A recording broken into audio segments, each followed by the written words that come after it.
get torpedoed. I'm trying to get creative. At first, I'm like, well, I don't want to give it up.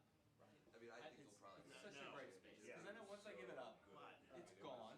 But life is life, and you know you make decisions, and if we're not using it, we're not using it. People are hitting pitches But the thought was, well, maybe do you do something like, like a work share thing or something like that. Yeah, like 4 players are going to. It's a little overwhelming to think about that, right? And like managing that, and what does it look like, and how do you get the people, and how long is that? Per diem and yeah. Like I thought about that. Like I wanted that watch shop right next to you. Yes. And I was gonna buy that. Gotcha. And I was like, I don't know how to make it work. Yeah. It's good to be that good. And that's the tough part. And I think championship series. I have the ability just to rent out the whole, like just to sublease the whole thing. And Kyle let me do it. He's like, I don't want you to go anywhere. You know, I want you to stay. So. Does Jonas got any more clarity on what eventually. He's worked It's just money. It's just money. I know. That is true.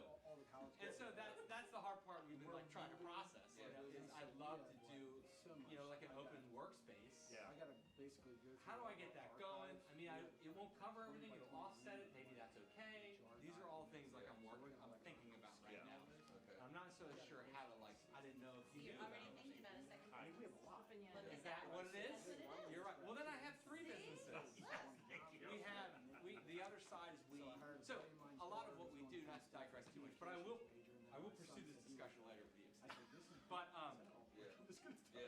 But he's like, our engineering is our primary function. But my father years ago always thought of, well, we'd love to do our own projects, right? You know, and so we tried that. We did a little development. I technically have another company. If we're going to be technical, We'll throw that in. not operational. And so where we were, you know, generating our own work. yeah, he's not Gorski pretty much does that. There's a couple other guys. You get your own site and develop what he sells. So but he feels we've kind of toyed around with that. We've thought about that. Start small, go big eventually. It's just I've been in such like survival mode somewhat for us. Yeah. And I totally still am. You know, trying to make that work. And it's again. Are you going to talk about that today? No. Okay. You should. Not survival. That's what I mode. said to him. I said, don't. That may come out naturally, like it just did. That may come out. Not that piece, but like how you got to where you are right now. I don't know how far you want me to go. Yeah. Well, as comfortable as you are, because I'm an open book, man. Because I also view this as an encouragement to other people. Yeah. So that last question for me, you've heard of I just came from a conference, and Motivated up. well, yeah, I mean, It's like Saturday. I think it's on Tuesday. you've heard of Alison Levine, right? A lot of people know her. She led the first women's expedition up to Everest. Oh, yes. And like, a lot of these.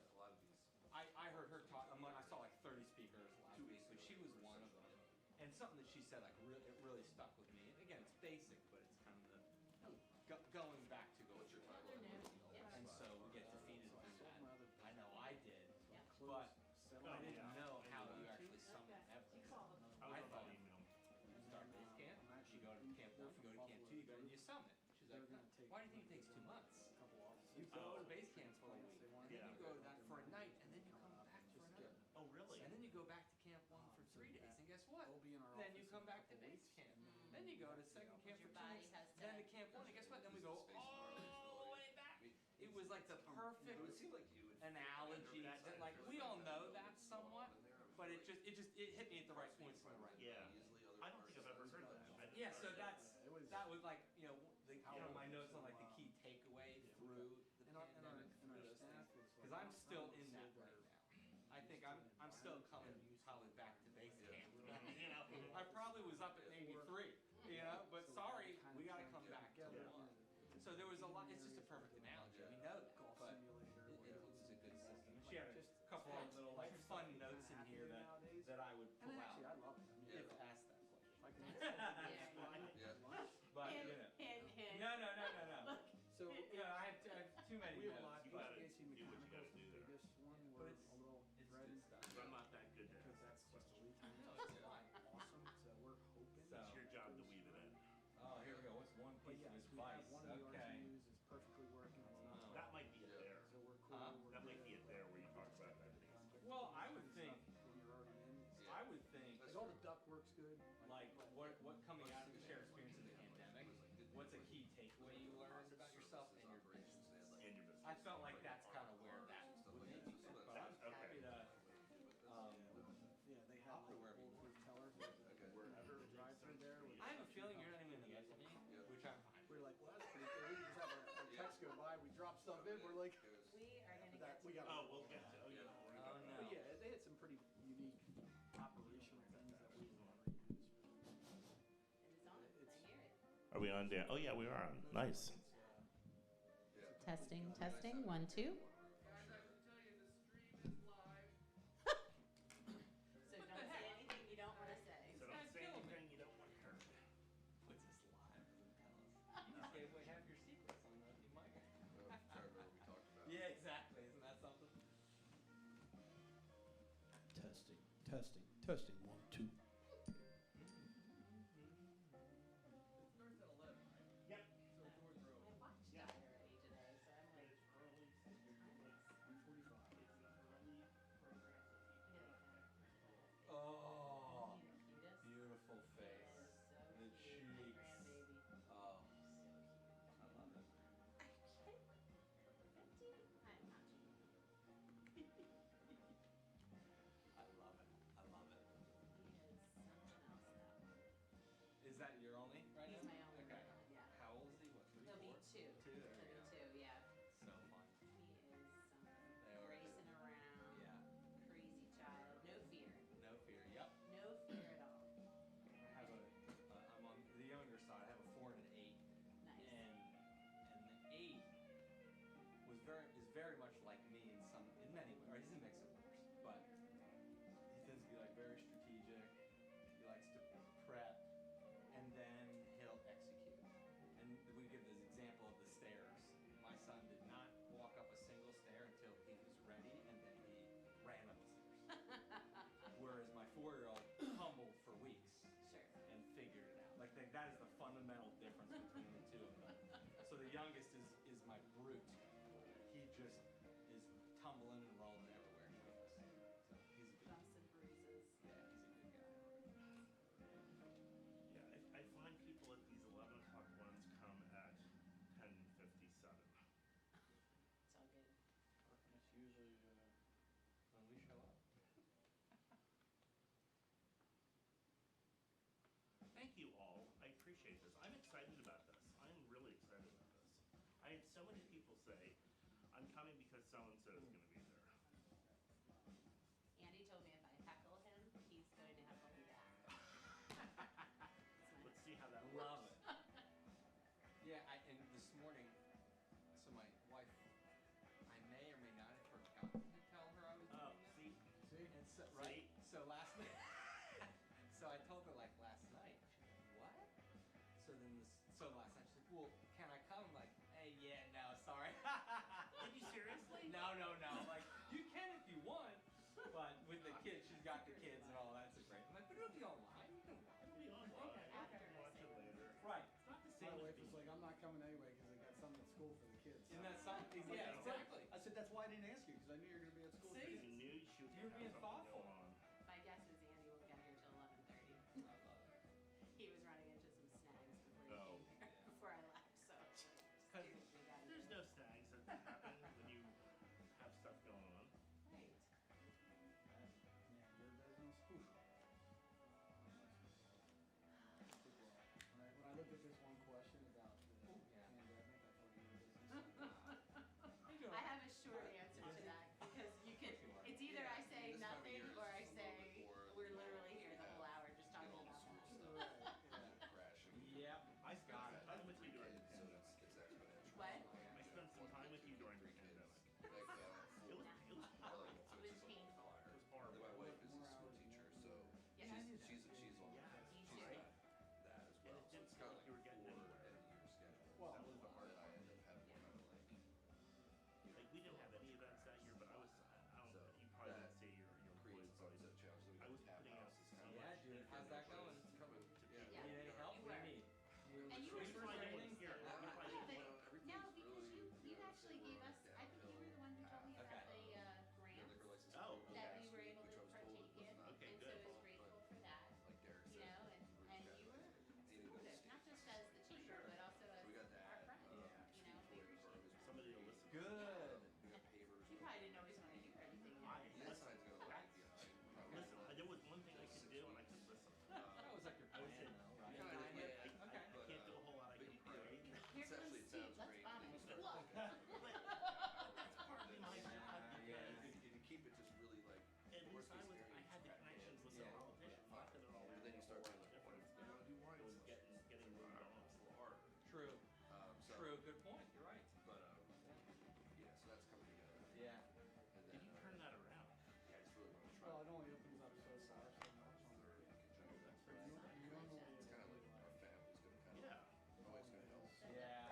can't just say that's shutting down. I'm like, you actually mean I gotta power it down? Come on. Shut that here.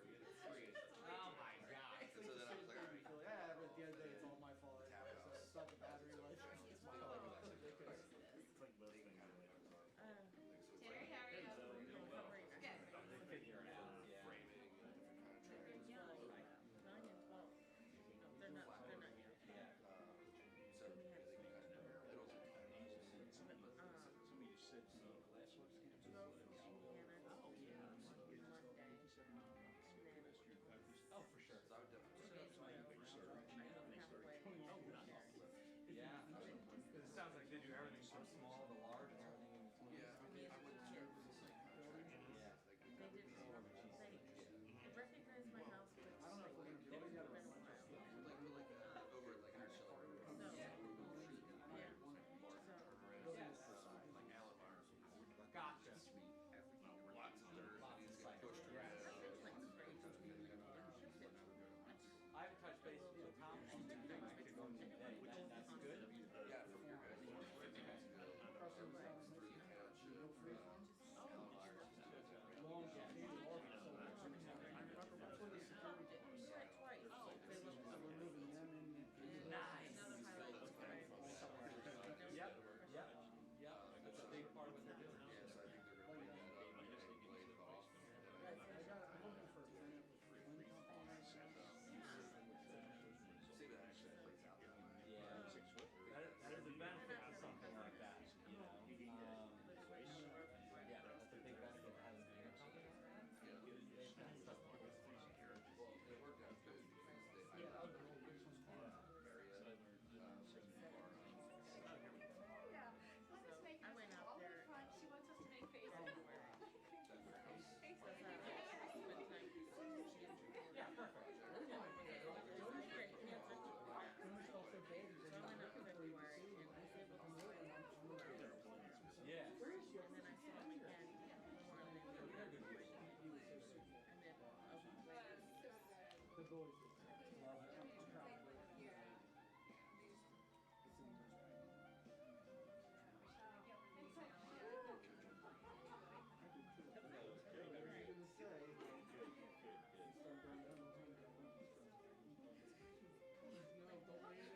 How did your Swiss like weekend go?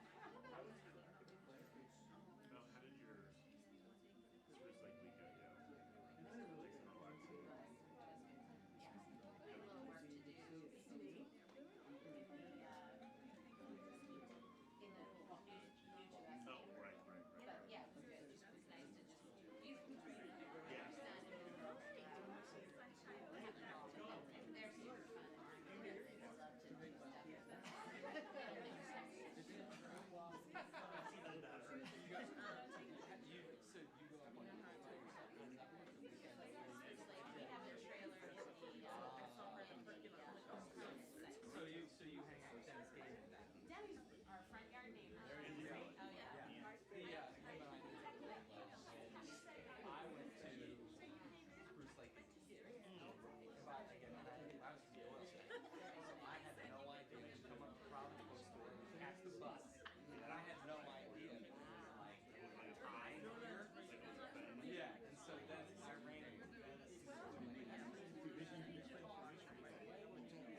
Good morning. It's good to see everyone here. For those of you who don't know me, my name's Steve Huntsberger. I'm the Executive Director of the Indian Valley Chamber of Commerce, and I'm happy to welcome you to our spring forum. We are calling this Stories of Startup to Success, and I'm really pleased with our group of panelists that we have here. I'm going to make introductions real quick, and then I'll do some opening comments. So we have Derek Loux.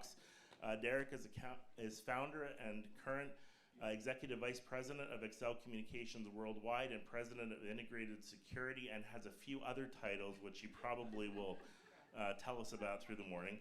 We have Pam Brunner. Pam is President of Franconia Square Cafe and Market. We have Brad Bissinger. Brad is CEO and Managing Partner, is owner of Renew Design Group. I just gave you a new title. I think you should do that. And we have Nate Clemmer. Nate's down on the end there. He's CEO and Managing Partner of Synatek Solutions. So let's welcome them this morning. I also want to say a special thanks to Derek and Excel Communications Worldwide and Integrated Securities for sponsoring this event this morning. And I will say a quick thanks to Sellersville Theater in Washington House, and Dan Fega is up in the sound booth running this today. So thanks for helping us make this possible. So these forums have quickly become member favorites. It's a great way for members to tell their stories and serve as encouragement for others. This peer-to-peer learning that you've all asked for is very important, and we keep these on recording for future generations on YouTube. So this will be available by the end of the week that you can share this. And we also have a great space here and partner in the Sellersville Theater, so we're very happy about that. So first off, let's recognize the importance of entrepreneurs, visionaries, and executors. That's who you see sitting up here. Entrepreneurs take risks, and they spend hours and hours working in and on their business. Some might even call it, can we call it a lifestyle? Is that fair? They build organizations, systems, and processes. And many, like our panelists, are responsible for the well-being of many families, including their own. And let's acknowledge how important that is to society. Our panelists are about building things, including strong community. According to the SBA, small businesses create on average 2 million jobs annually and account for 47% of the private workforce. That's an amazing statistic if you think about it. It's a crucial portion of our economy. Most of you all know about this, so this is nothing new for you, but it's important and crucial to the economic health and well-being of the local community, state, and nation.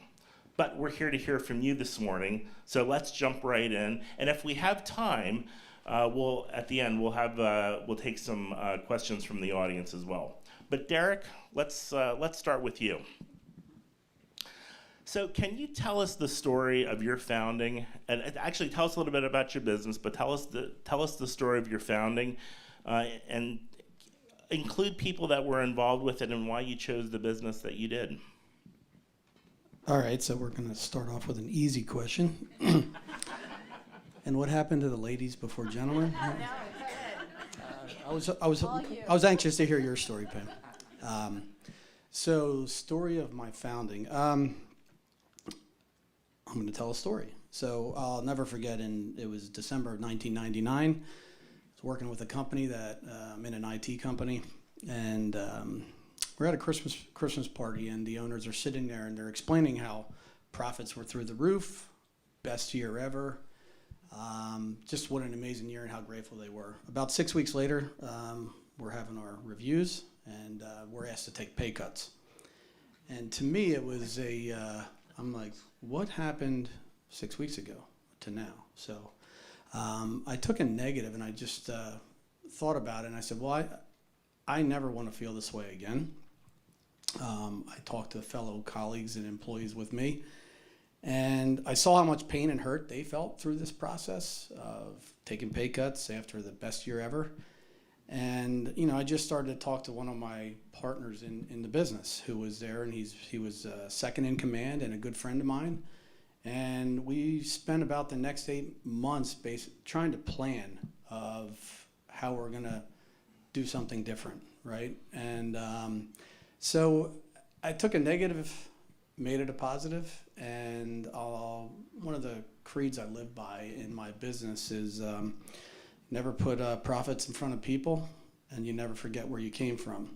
So to this day, I always approach my business decisions as looking through my employees' eyes and always putting them in front of us. And so the most important people, I would say, in my business decisions were God. My faith is everything in my life. My wife, my bride, I never make big decisions without first talking to her. When I started the business, we were engaged, just about to be married. So I knew we were going to be diving into all of our savings account. And when you're starting a new marriage off, it's good to have your spouse on board with any big decisions.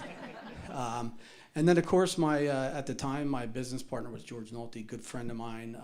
He was second in command. George has since retired out of the business. But I would always credit him to just being a true motivator in starting up the business. I hope I answered your question. Pam, why don't you go next?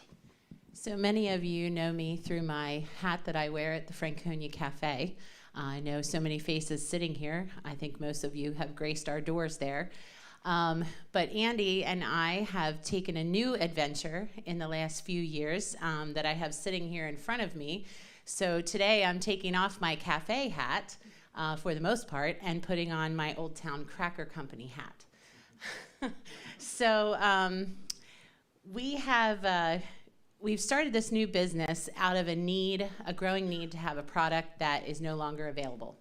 And so if you're native to this area, you know that OTC, in its original form, the big hard oyster crackers, were something that were very kind of indigenous to this area. And in 2018, they made a choice to go out of business.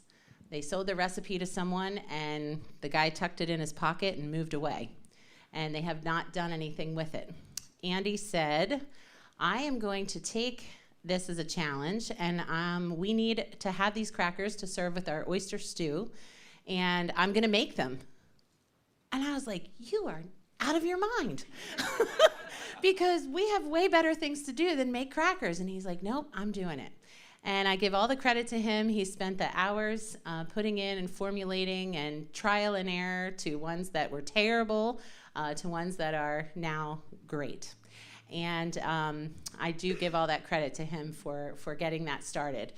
So 2018, they closed. We started making our own. And the next thing, we had all of our customers at the cafe wanted to have some for their brother and their mother and their sister and their aunt.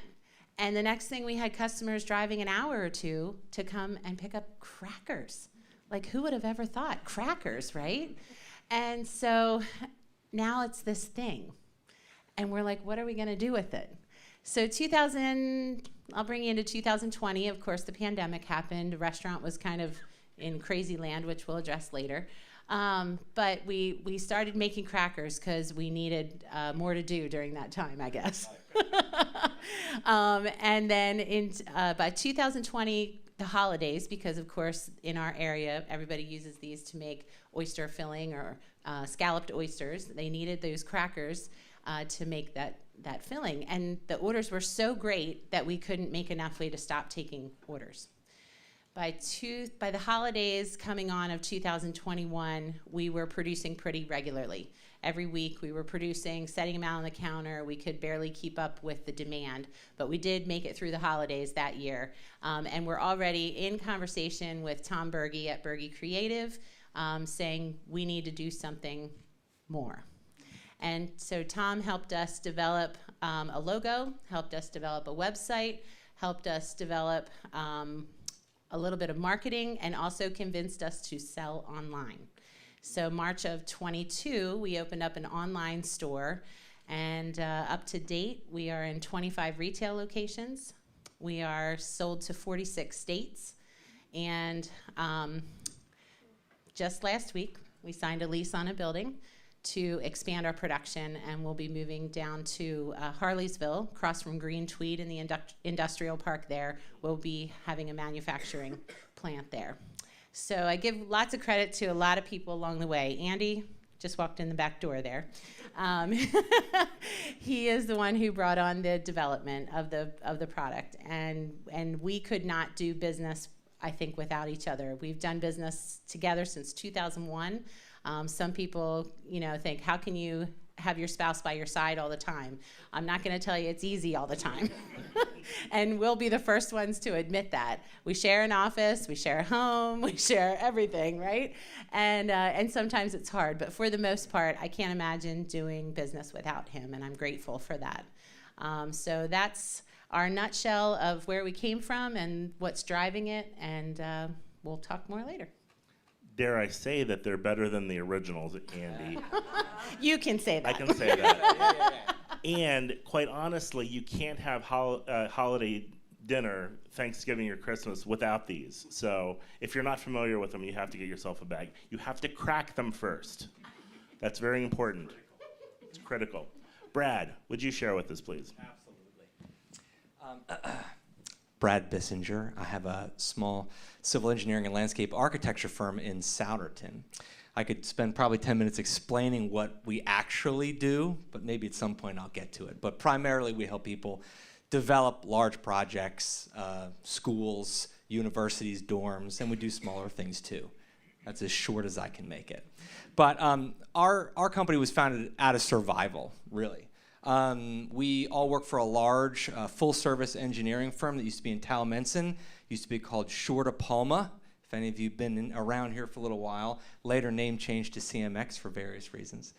But my father at the time ran their Towamencin office, and specifically the land development group. So I started working there in about 2003. And for a few years, 4 years, we were doing great. The group was doing really well. But the firm at that point had tried to grow during 06 and 07. And then the recession hit in 08 and 09, and they were having trouble.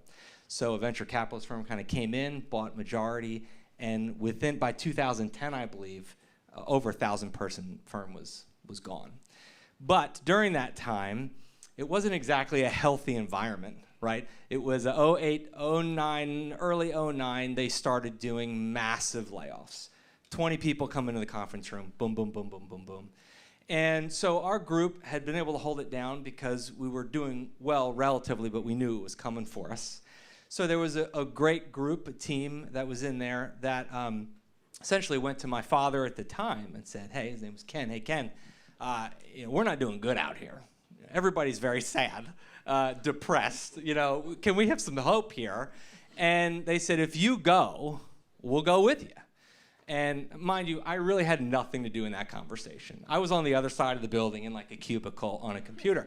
So they discussed it, and they figured out, man, how can we do this? Because in our business, we have non-competes. And that makes it very difficult just to pick up and walk away with all your clients. So they discussed it and figured out it may be a risk they'd be willing to take. So then he walks across the building and comes into my cube and says, hey, Brad. I said, yes, Dad. Although I called him Ken in the office, but sometimes I dance between the boys. And I said, what do you need? And he said, hey, a bunch of people came to me and said they'd be willing to start a business. And he says, do you think we can do it? and I'm just in the computer. I'm moving things around. I have no idea. Nothing about operations, nothing about business. But I had I was good at the technical stuff. And he said, can we make it happen? And how would we do it? So we had a couple-minute conversation, and I said, I think we can do it. I get some servers, get some computers. I'll figure it out. I'll do the best I can do if you can do it. And this is said as a true engineer. Yeah, right, exactly. And generally, half the time, we don't know what we're doing. That's the key. No. So we had an idea, and we went with it. And so at that point, similar, I had just gotten married. I had just bought a house, and then very quickly, I was about to lose my job at some point. And then we were starting another business. So my wife always says I kind of had like 3 or 4 jobs for many, many months. But we did it. We were able to come together. We left. We fired up a server the way you used to do it, not the cloud, right? And away we went. And we did that for a whole first year. We all worked remotely. And the only reason we were able to do that is because we were able to bring some projects over. And there were some hardships through that. But that's the short story. If that makes sense. Nate. I'll try to be short as well. Are we able to bring up that one slide potentially? Possibly. If not, there you go. I think you might have to click twice potentially, Dan. There you go. So I'll go backwards a little bit to go forward. So we have a couple different companies. That one that says Synatek Reach has been in business for 20 years officially, but prior to that, for the former 30 years, total of 50 years, was a division of Moyer & Son. So Moyer & Son was a family business that I grew up in, multiple generations. I think I would have been 7th generation if I would have stuck around. One of the rules of our family business at Moyer & Son is you had to go somewhere else and do multiple years of what was called meaningful work. So I did my meaningful work and realized that, hey, this is a lot better than working in a family business. And so fast forward, my dad they had an opportunity at Moyer & Son. There was a lot of agriculture, and all the farms were leaving this community. And the Moyer & Son ag business were chasing farms to Lancaster County. They were setting up fertilizer plants in Lancaster County.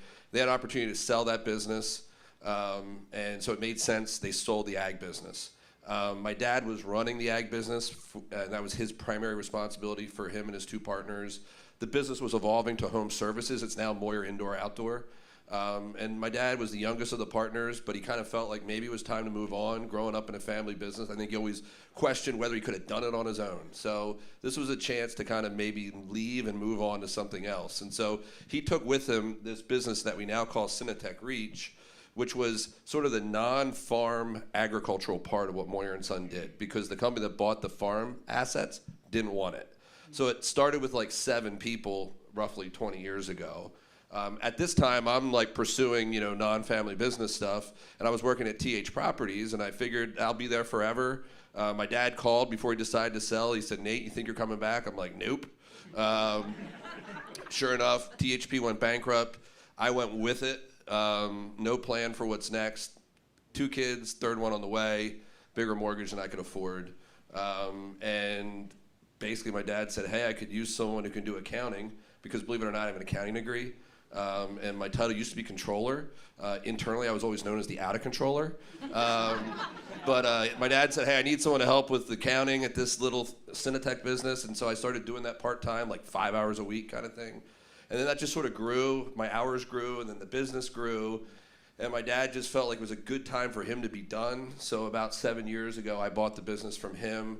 And then he had 2 partners who are still small minority partners with me. So that's Synatek Reach. But I live my life distracted. So when it comes to entrepreneurship, these other 3 businesses to the right have been started in the last couple years. And I'll talk mostly about the Branch Creek business in terms of why we founded it, and some of these other questions will be specifically related to Branch Creek.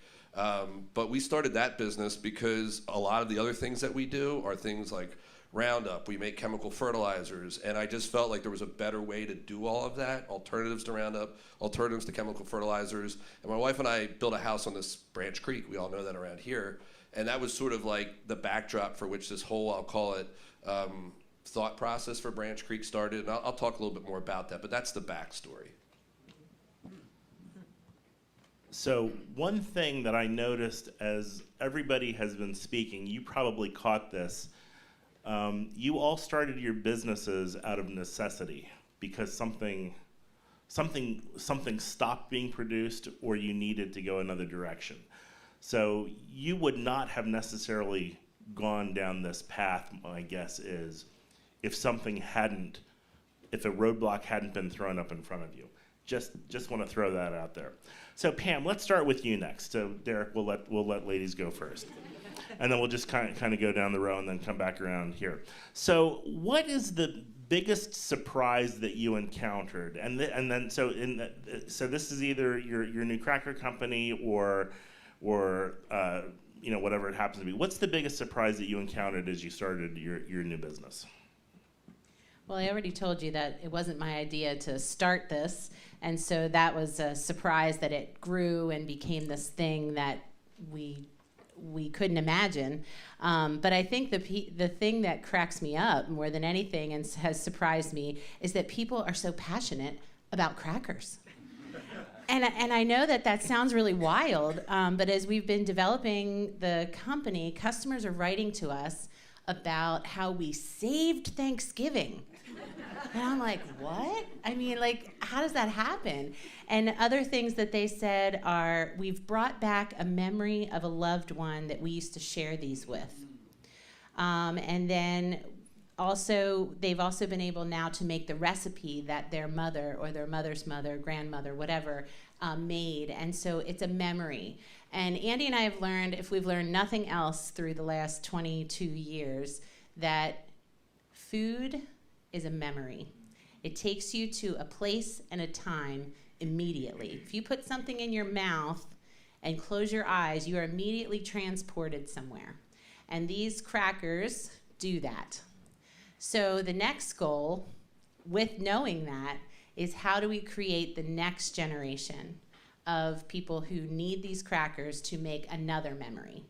And so, yeah, that's our big challenge, but it's also been maybe the surprise of how incredibly passionate people are about crackers.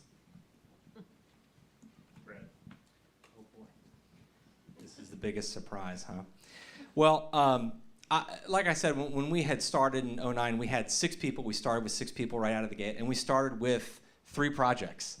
So I say, kind of to be frank, right out of the gate, it kind of was easy.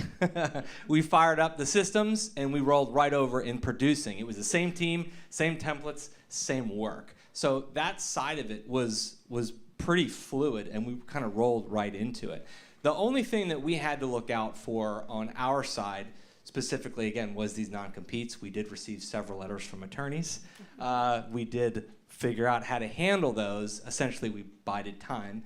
And eventually the company closed for us. And so that is what helped us kind of push through that. That could have been a serious problem. We were aware of it, but we had to take the risk anyway. And in our business, you know, so many businesses are relational, and I have things on that a little later, but you know, if they don't want to work with you anymore, they're leaving. You know, I can't really keep you there, so it gets a little complicated. But that was one of the biggest surprises in that sense, was that we weren't pursued kind of more about that. But because we had a good team and we were already built to do it, we pretty much just were able to turn a light switch on and roll right over. Now, there were a lot of things we did not have figured out that took us several years to figure out.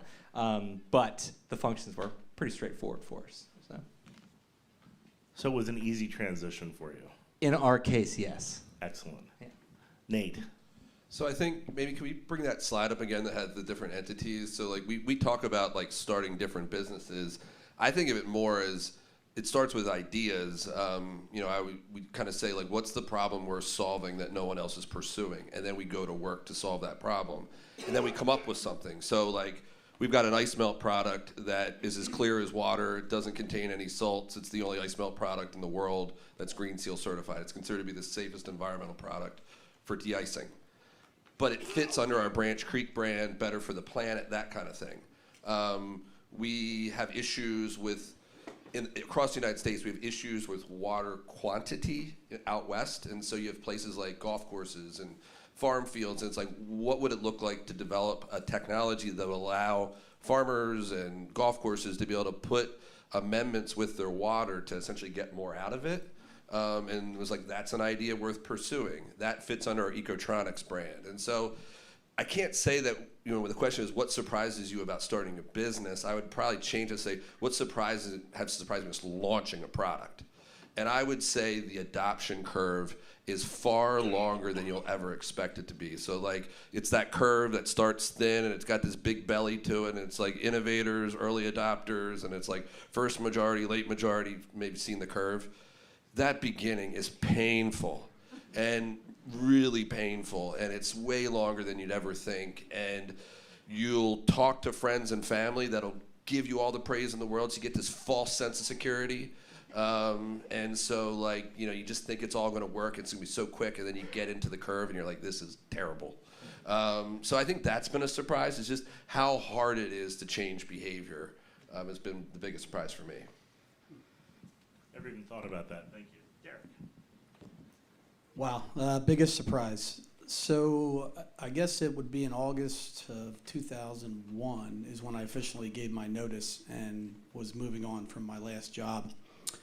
And August 13th or October 13th, I actually got married. So what happened between August and October in 01? 9/11. So that was surprise one. Best business plan ever, right? Could you ever envision seeing that in your business plan? So we had given our notice, moved on. We bought a van, bought testing equipment. 9/11 happens, and we had no idea what we were going to do. Everything shut down. So we chased projects. One of the biggest surprises I'll say is I didn't realize how loud my business partner snored. Our first job was in North Carolina. We drove down to North Carolina. We slept in the van together because we had no money.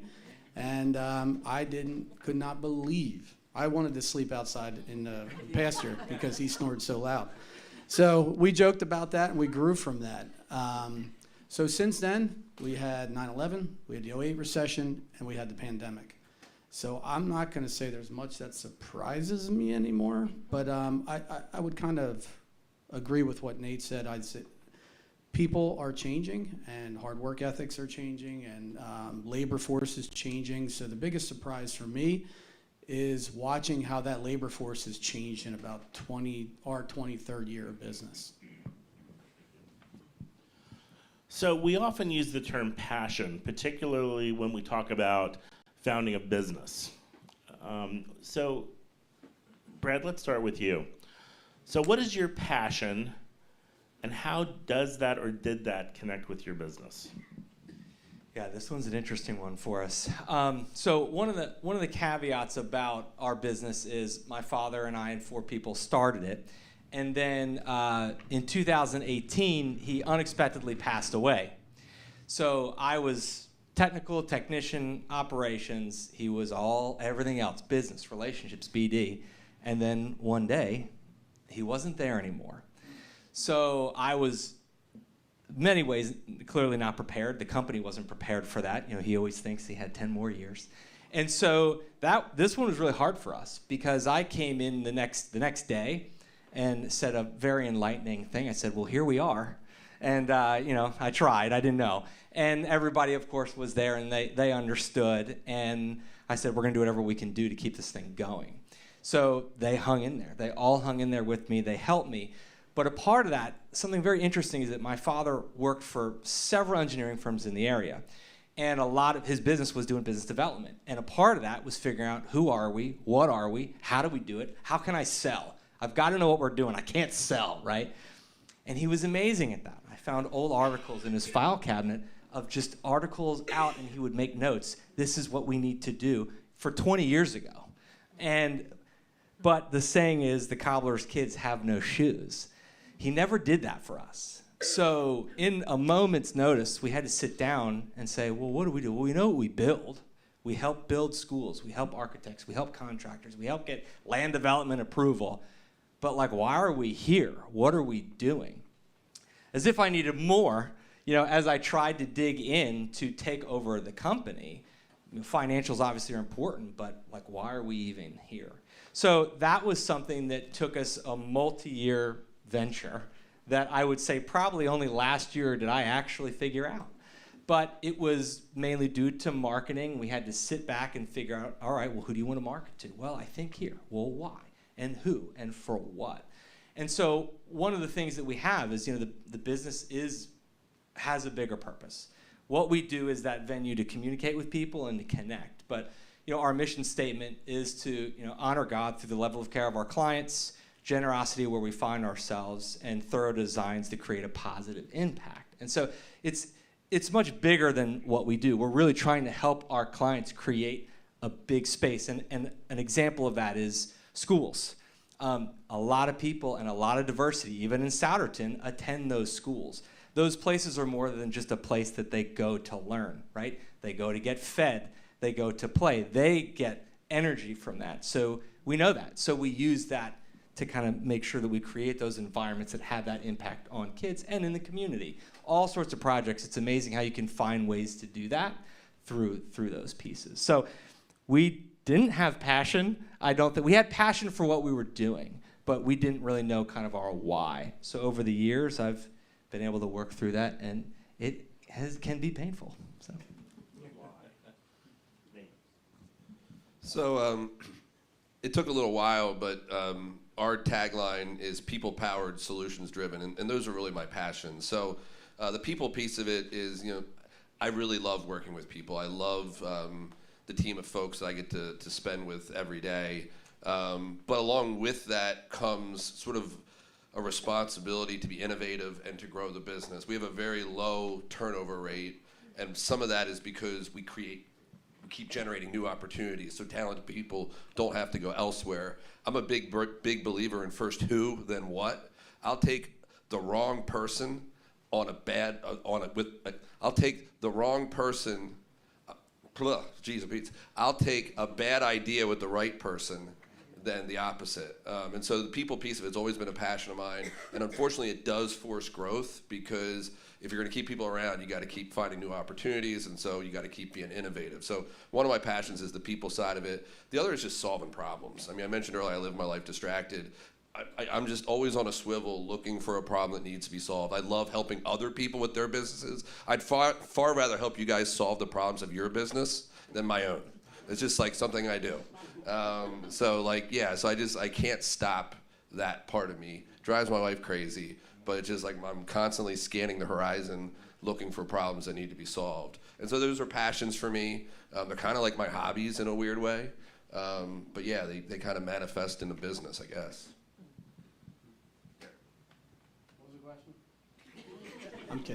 I'm kidding. Yeah, so I love people as well. So I love learning people's stories. So I have a passion for relationships and people. And I think when it's the best investment you'll ever make is in people. I don't know what else to say besides that, because our employees are tremendous employees. They work hard. Very similar to Nate's, my goal is to keep you with us forever, right? If I invest in you and train you up, I want you to stay with us, okay? Because you have to grow within our organization, and I often tell my people, I need to grow out, and part of me growing out is building you up and investing in you so you can take the next step in the corporate ladder if that's what you choose. So never putting profits in front of people is our tagline and one of our business development taglines, and we'll always be investing. My team will always be investing in that next generation. There are a lot of hardworking younger kids out there that wanna grow, and we're trying to find them. And I would say it's a tough market in the labor world. But the reality is, when you find them, you hold on to them, and you give them a reason to never leave. Thank you. Listening to these guys, I think they've said pretty much what I would agree with, in that people is our passion. Through restaurant world or now through cracker world, neither one of them would be successful without the people. And that goes for employees, for our families who have supported us along the way, who we could not forget, and then also through our customers, and constantly be listening to the customers. Sometimes Andy says I listen too much. I tell him he doesn't listen enough, and that's what makes us work. In the point of we are able to bounce those ideas off one another and then come back to the table and say, what is it that we need to do? But it is constantly listening to the people around us, and absorbing that and then taking it to the next level. And we want to be passionate about growth. Not only to better ourselves, but to make better jobs available in our community for the families that need those jobs. Also making sure that we're putting back into the community. And that's a passion of ours, because we couldn't do it without this community. And this community, I think I've heard Steve say 1,000,000 times, is so unique. You go outside of this community and it's so very different. It's so very turned on oneself versus the community pouring into you. And we see that on a daily basis, where people are pouring into us at the cafe. They're coming there for meetings, they're coming there for whatever, and that has just driven us to keep offering more. And that's our passion. So you all passed. That was excellent. It's interesting. I will just editorialize here real quickly.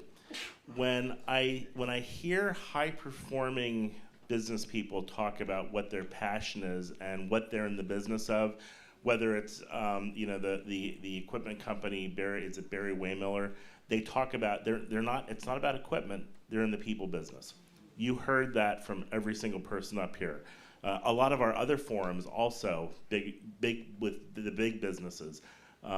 They've said the same thing. So good job. But it's true. We're here to build each other up, and that's part of this. So Nate, let's go with you next. An idea that we often hear about a lot these days is scaling.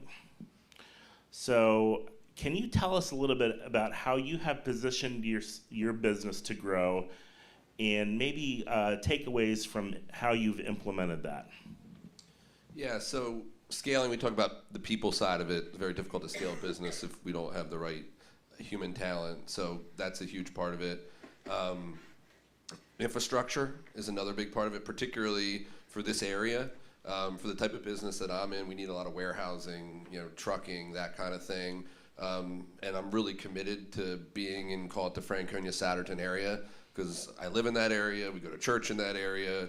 I like the idea of being able to be to my kids' school, to home, to work in less than 10 minutes. And so there's only so much land that's zoned for the type of work that we do, and it's become hard to find as the Amazons and the big boxes are being built along major routes like the Turnpike. So we recognized this a couple years ago. Unfortunately, we're able to buy some buildings and purchase some land that'll kind of give us the ability to have all the space that we need for the next 10 years, not unfortunately under one roof, but at least in 1 or 2 zip codes that are all in the Souderton School District. So not perfect, but I'm glad at least we saw that. But we're not trying to grow right now.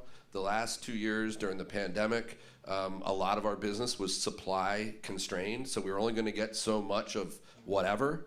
So we just kind of got as much money as we could for it.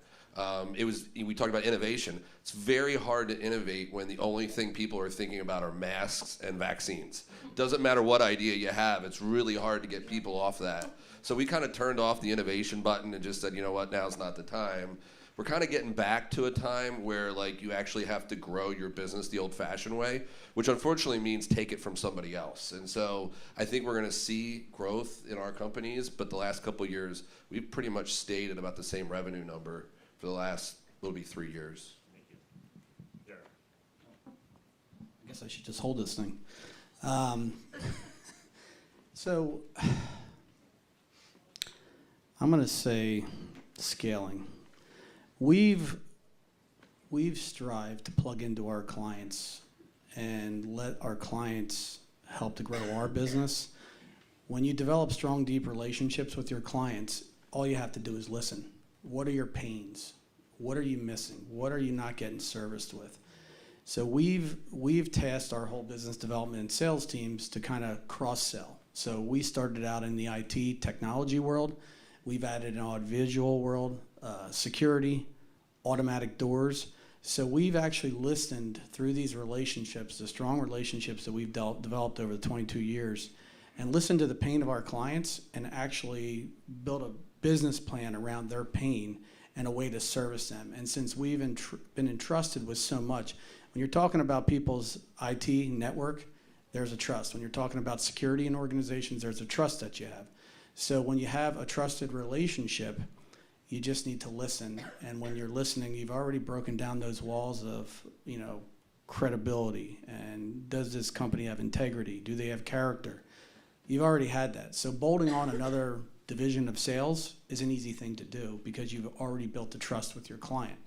So from a scaling perspective, I would say is we just kind of listen to the pains of our clients and actually bolt on ways to service them, and that helps to scale our business. We're now just surpassed over 100 employees in 22 years, and we've had repetitive growth of 10 to 15, sometimes 20% every year. So it's worked. I'm not saying it's perfect. You can't go through 9/11, 08, and the pandemic and think it's been a perfect business plan.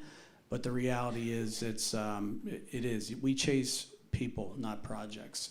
And in our world, in that IT and security world and network world, it is a small network of people. And someone who might be with a healthcare is now with a pharma.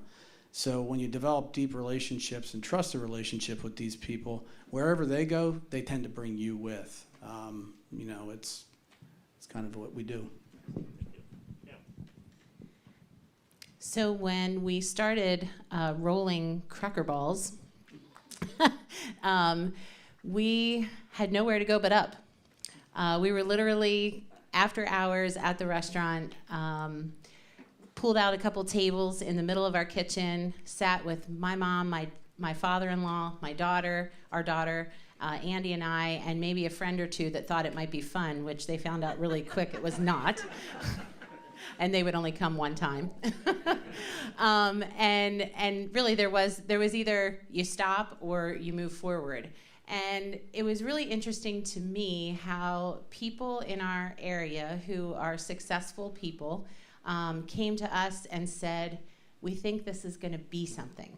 And we were like, it's crackers. and we laughed. And the reality is, as time went on, that's what happened. And those, I'll point out one in particular, Floyd Kratz from Gotchall Meats was one of those that came up to us and said, you know, hey, I think this is going to be something someday. And I want to talk to you about that because that's how they grew their product from nothing. And he sat down with us, and way before we were confident that this was going somewhere, his best advice was not to grow too fast.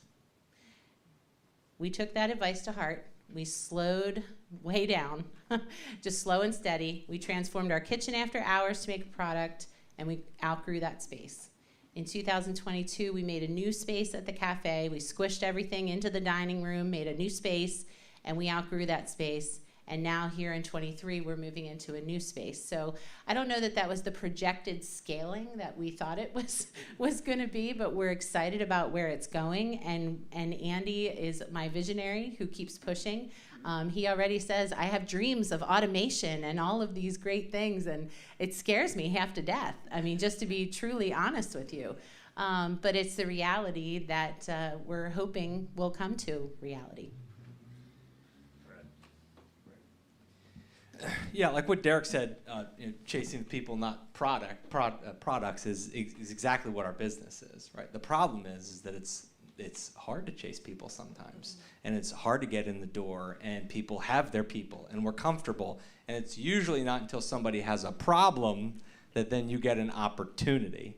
And so that makes it a little hard for us in some capacity to, what I would say, scale organically, right, where we just let it come in, we get more projects, we go and we grow. Definitely safer for us, and that's kind of how we've been doing it for now. Just as projects grow, we grow. And then the other side is you invest in that, right? Because on the other side, you still have your operations. I'm very operationally driven. I like data. And so, so you still have to make everything work, right? We can scale and we can grow into that, but you still have to make your bottom line positive, or at least zero. So you know, those all come into play, I think, when you really look at how do we want to scale, where do we want to scale, how are we going to do it? You have all these things, and I think it then comes back to, because it's fresh on my mind, okay, again, what are we doing here? What is our ideal service? And then you go into what's your ideal client? What do they do? What do they need? How do we get in? And it really all comes back to kind of what do you want your marketing plan to be over the next couple of years, per se, like your BD people and salespeople. This is where we're going. I want you to attack all 5 of those people because this is how we're going to get this, this, and this. So that's been a big part of our strategy right now, is more on the organic side. But as I've rerun numbers and we look ahead and you set your goals and growth and all that, there comes a point where you may need to invest, right? Where you need to say, well, if I bring this person, I can increase this and I can get that, and let's go for it. And so there's, I think, a mix. I think both happens at some point. That's where we are right now personally. We're kind of in a mix. We have a little growth, but I want to get to the next level, and that takes an investment. But that's us staying within kind of our current vertical, our clients that we serve, which are architects, contractors, and construction managers and developers. But there are other services a lot of other engineers do. Surveying, for example, or environmental.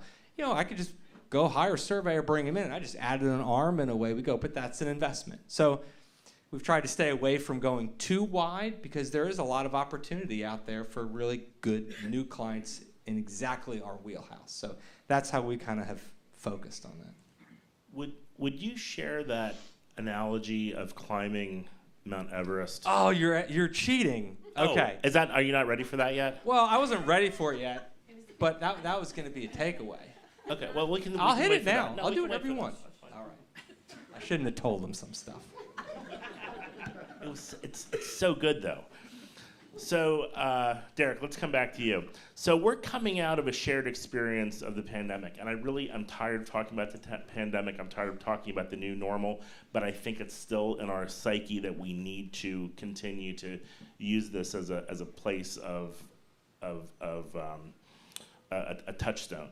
So what takeaways have you learned about yourself and your business as we have come through this last painful 3 years? Wow.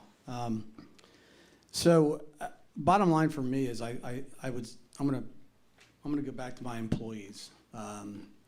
We were deemed essential week 2. So we had a very large, very fortunate, very blessed project that we were handed right before the pandemic happened. So I'll never forget, all of my employees were nervous, as we all were week 1. So we paid them all. We just said, go home, relax. We will figure this out. Week 2, we got the nod from the hospital we were doing this large project for.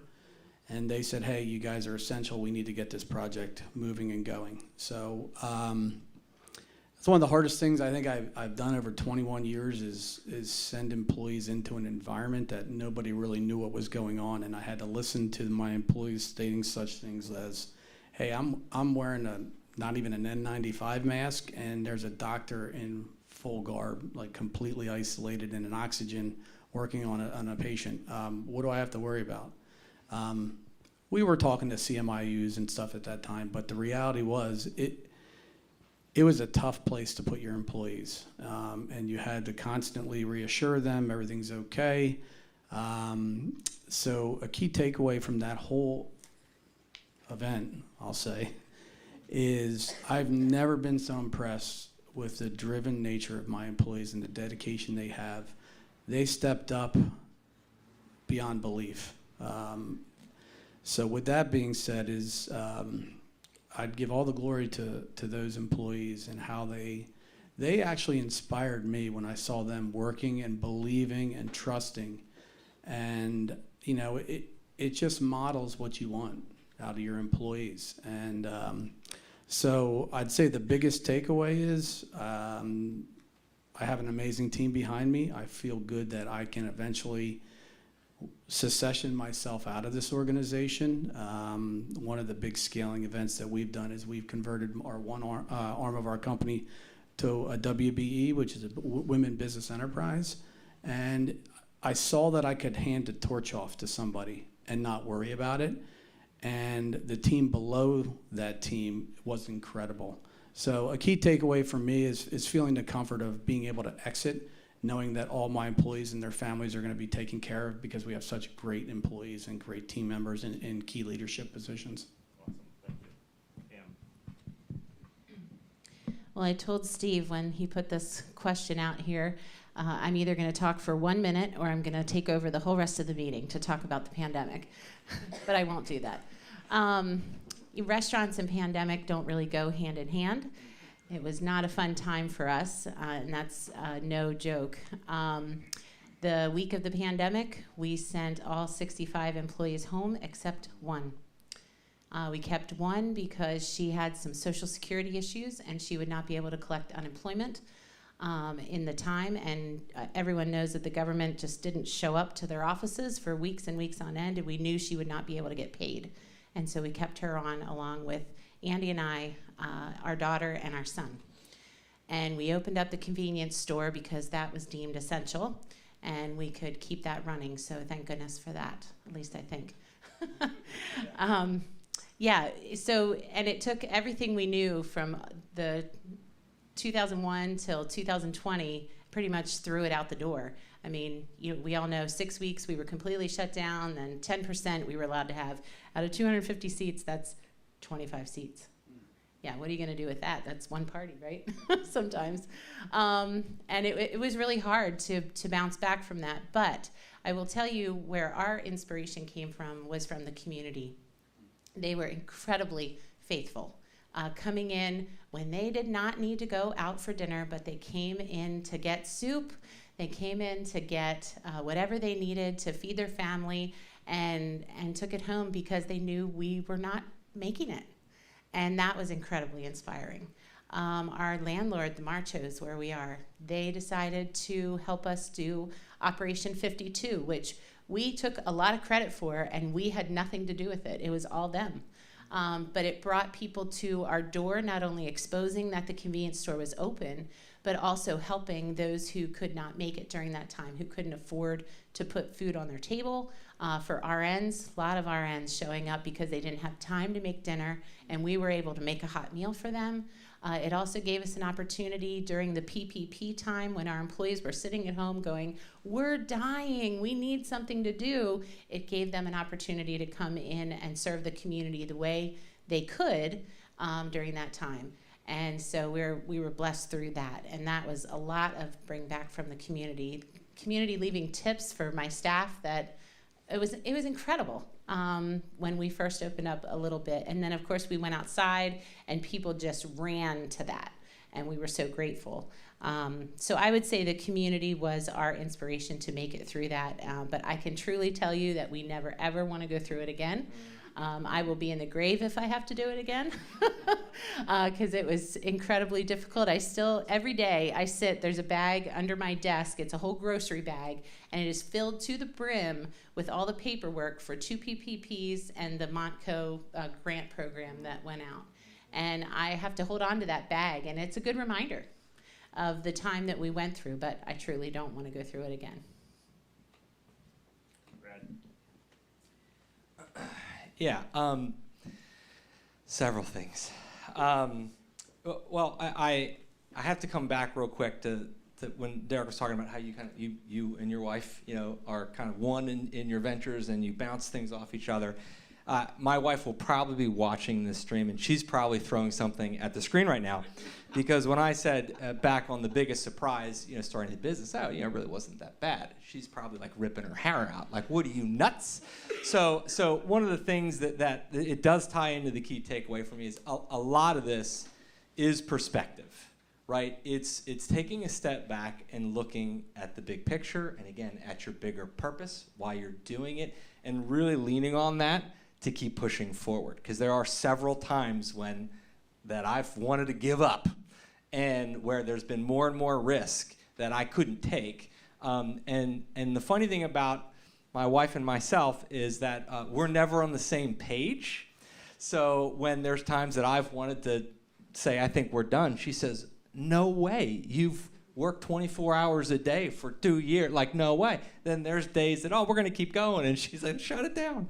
But I think that's a part of that, is having somebody that you can work with, you can bounce, and then also keep you focused on what your purpose is. So I had to come back to that. Hopefully she'll be happy with that. But the other thing is, I was at a conference last week, and several of you maybe have heard of Allison Levine. She's kind of on the speaking circuit these days. She led the first women's team up Everest, and that was in 2010. And one of the things I didn't know is she had a graphic up there that showed what that journey looks like. You've got your base camp, and then you've got Camp 1, Camp 2, Camp 3. Maybe there's 4, I think. I'm not sure. But it gets the point across. That I thought you just go 1, 1, 1, 1, and you go up Everest. That's not at all what happens. You stay at base camp for a week, and then you go to Camp 1 for maybe a day, and then you come back. And then you go to Camp 1 for a week, and then you come back. And then you go to Camp 1 for a week and Camp 2 for a day, and then you go all the way back. So that's why it takes 2 months on average to get up Everest, because you have to acclimate. And a part of acclimating is coming back, breathing, gathering, and then you're ready for the next step. So that was exactly us, and frankly, still is a little bit. Through COVID, we had a lot of issues. We had people, we had projects. A lot of them were schools at the time. They literally turned the lights out. So there was a lot of stuff we had to negotiate through that and navigate. That taught us to go into some other groups and get some new clients, which we were faithfully given. But that was a big part of it. So kind of her big shtick was, backing up is not the same as backing down, right? That's a big piece. And I really needed to hear that, frankly, because you doubt sometimes. You get in there, you go, then you have to come back. Oh, man, I just got there. I just did it. I just set this up. And now it's time to come back a little and regroup and assess. So that's something that COVID really, really taught me. So prior to COVID, like the business segments that we typically work within, they're not growing markets. Like they're seasonal businesses. You get certain amounts of snow in a year, but the market themselves don't grow. And so I mentioned before that we're kind of getting back to where it was before COVID, where to grow our business, we actually have to take the business from somebody else. And so that's how it was before COVID. And it was actually kind of worse because in mature industries, you have people doing it way longer than we have. And if they were playing checkers, they would never move their back row. So it's like, how do you win in a market against competition that never moves their back row? And so that was always very frustrating. And I would say to our team, I like our chances when everything changes. It was good bulletin board material, and then COVID came, and everything changed. So it was like, all right, big shot, now let's see how we do here.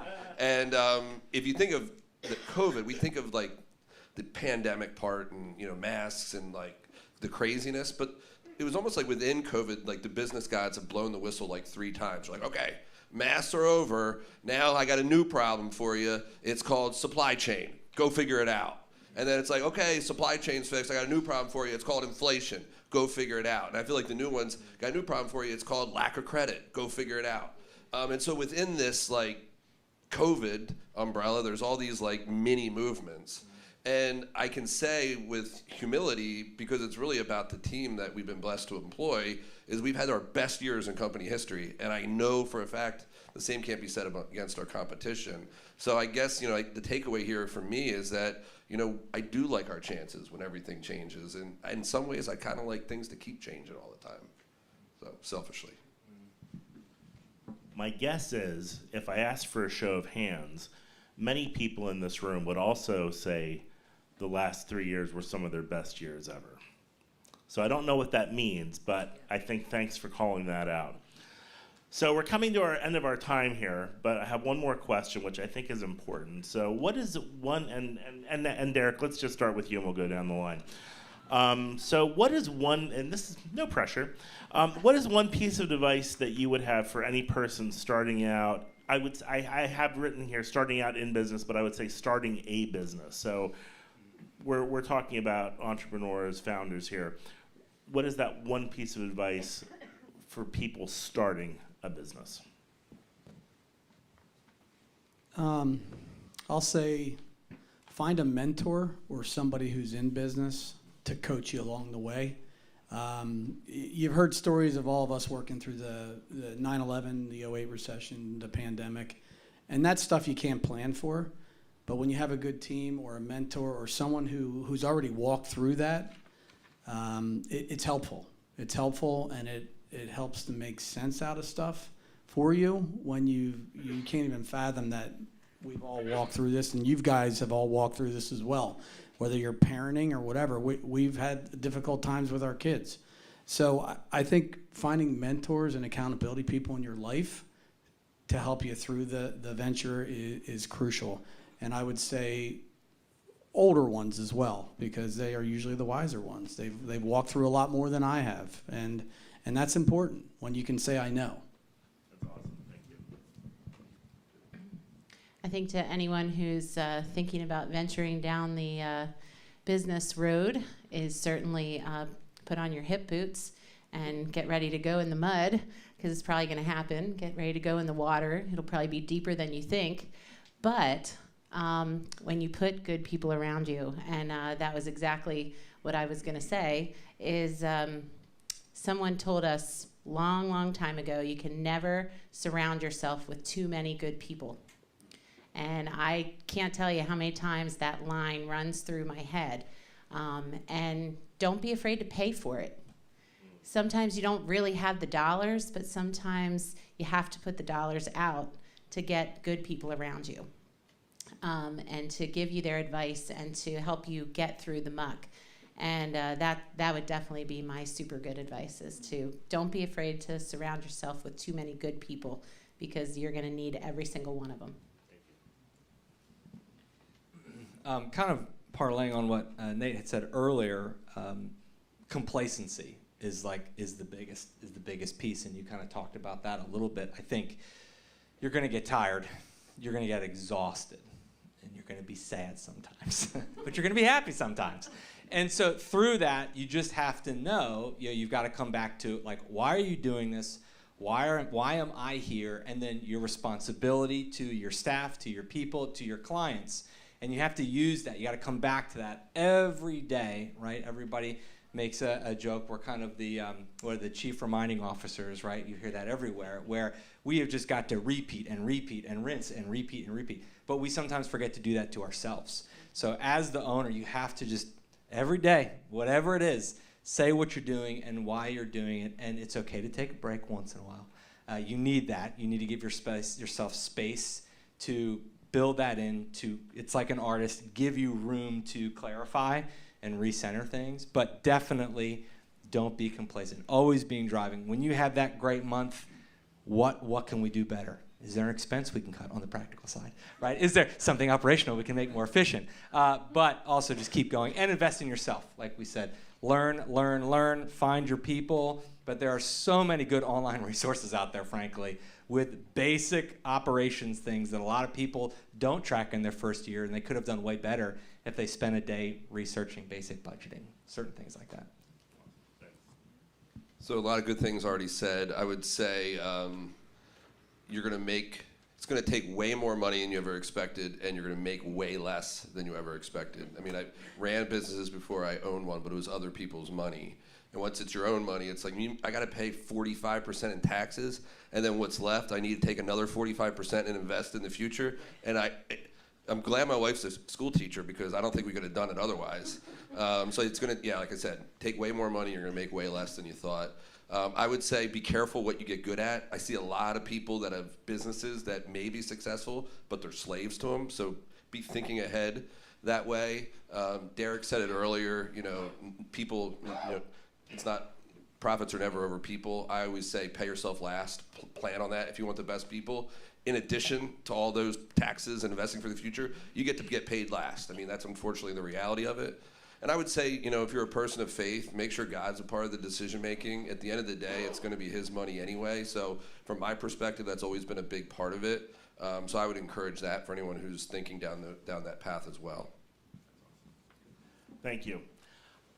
We would have a few minutes for any questions from the audience, and probably rather than, I would just, if anybody has any questions, you can say them and I'll just repeat them for the video feed. Does anyone have any questions for this group? Yes, Rick. So, just very quickly, in terms of what are the panel members seeing by way of opportunities with the labor market being the way it is tight, and also with artificial intelligence?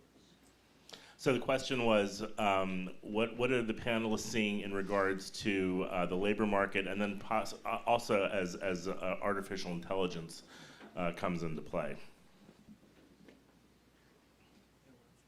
Any of you? That's way above my pay grade. I've seen nothing in terms of artificial intelligence. That's an easy one for you. Yeah. Labor market, I would say, when you cultivate a culture where people don't leave, the nice other byproduct of it is people do come as well. Like, they work in tandem. So when people say they can't hire people, I don't say this out loud. I say it in my brain. I'm usually like, you probably have a lot of high turnover. There's probably some things just internally at your core you need to be looking at a little differently. So we haven't struggled to hire people, but we're also intentionally try to employ as few people as possible, just as a business design. We never have to hire more than 1 or 2 people at a time, so that helps a lot too. We're not running a meat processing facility. That's a good example. So on the labor market for us, it's really hard because my firm is small, and so it's a weird size, and so it's hard to compete with much larger firms. So we've had to change our strategy a little bit on who we even kind of pre-interview, because for a while I was interviewing people that were coming from large firms, and I had expectations of their salary, which I thought was very generous, but apparently I was wrong.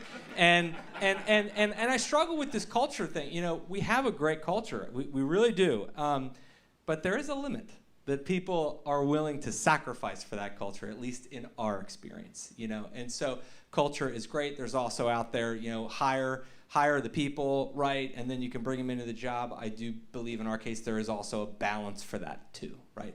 You need to find that right person, and then they also do need to have somewhat of a skill set to get that job done. We've gone one way before and trained, and it didn't work great. So again, right, life in moderation, right, trying to find the middle ground. But it's been hard for us. We've been looking for some kind of entry level, and expectations are very, very high because they're getting gobbled up by people that have way more cash than I do, and that makes it difficult for our size in particular.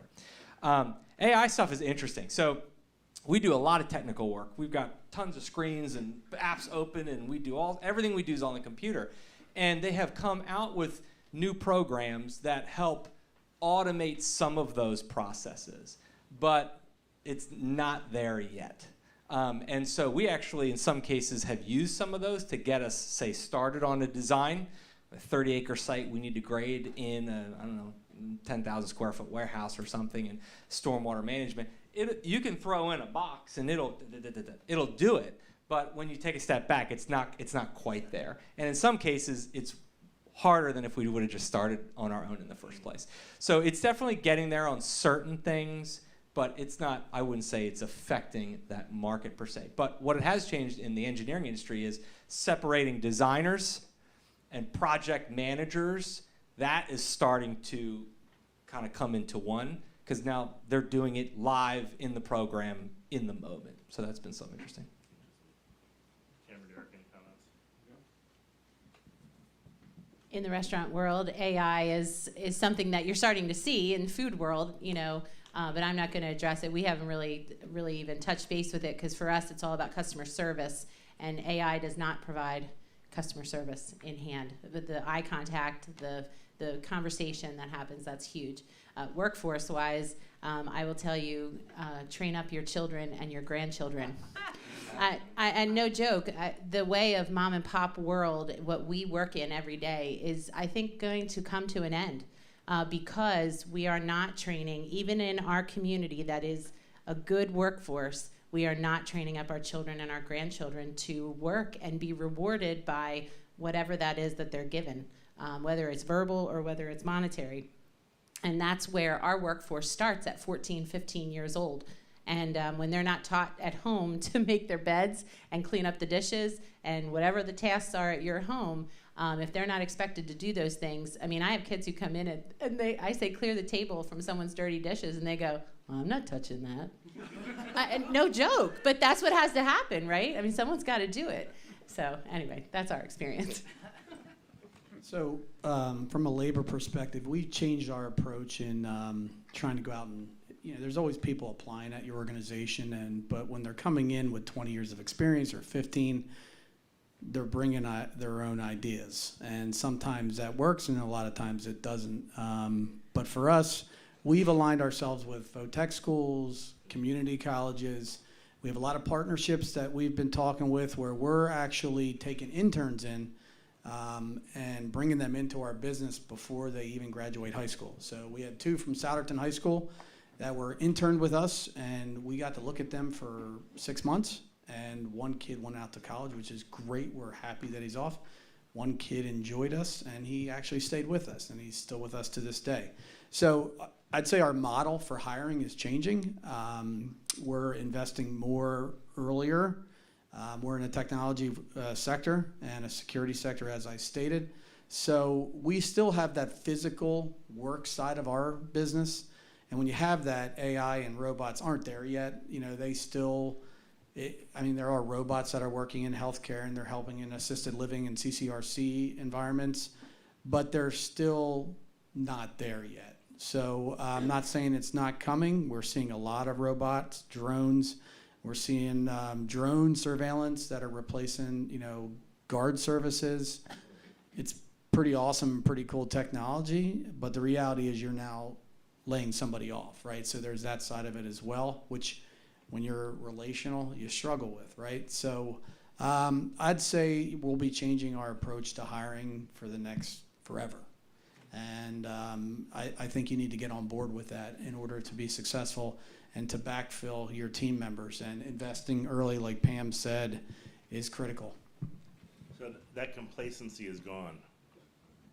Did you have something there? If I could rebut to talking about tech schools, I would highly recommend, we've had a little bit of experience in bringing in a couple students from the tech schools, and some have been great, some not so great. But at the same time, when we get down there to see the program that they're doing at Montco Tech, wow, it's impressive. Get down there and see what they're doing, because they're hitting fields that you're involved in, that we're involved in, and they have students who want to go this direction. And we have one of the best facilities out there. I think they're they're in the top 10 in the country for the program that they're running. And I think that's a real tribute to Montco. I think they're doing an excellent job. Yeah. So if anybody is interested in connections with Montco, the Chamber has a very close relationship with the tech school, so you can see me about that. I think I'm not going to take any more questions because I want to be respectful of everyone's time, but let's give this group a hand here. Thank you so much.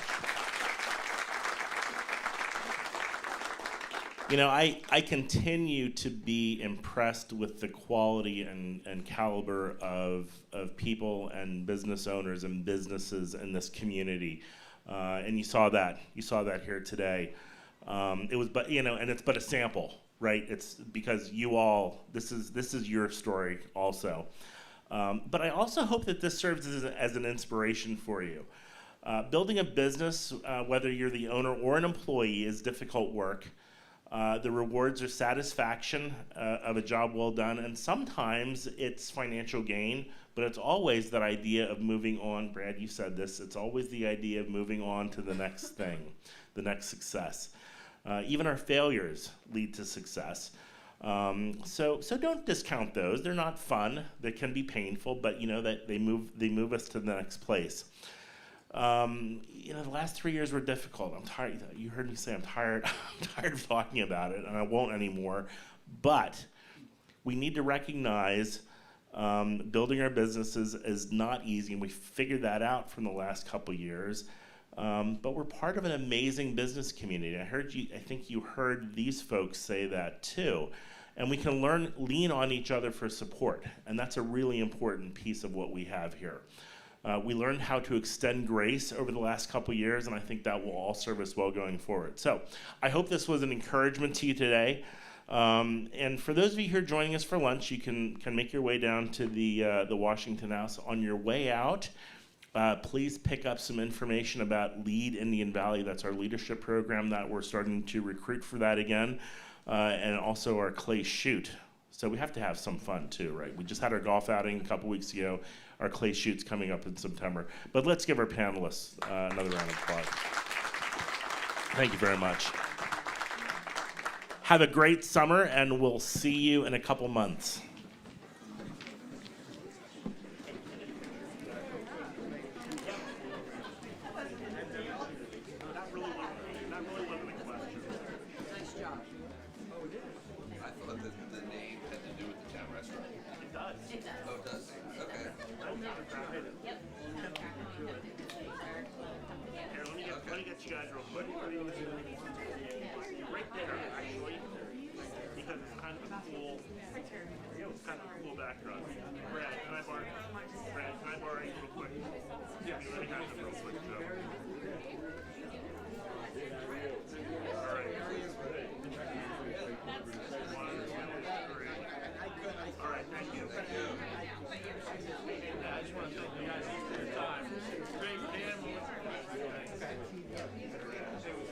Thanks for coming. Appreciate it.